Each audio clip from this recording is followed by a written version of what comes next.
Alright, picture this.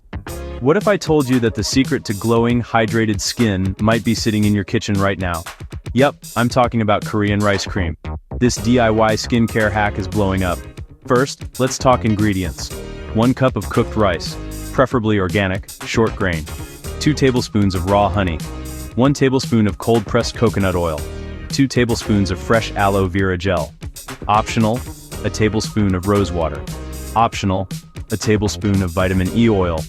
Optional, a tablespoon of milk. But honestly, even just the basics will work wonders.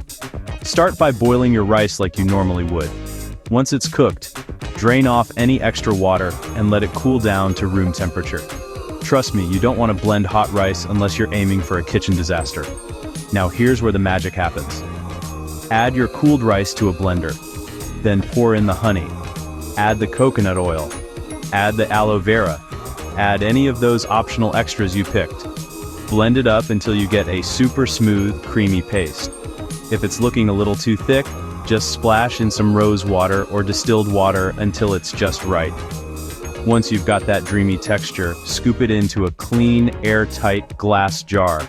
Pop it in the fridge, and you're good for the next 7 to 10 days. Okay, so how do you actually use this miracle cream? Start with a clean face, always.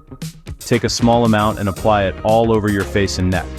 You can leave it on overnight for deep hydration, or if you're in a rush, just let it sit for 30 minutes and then rinse off. And you'll start to notice softer, brighter, and more hydrated skin. Here's the best part.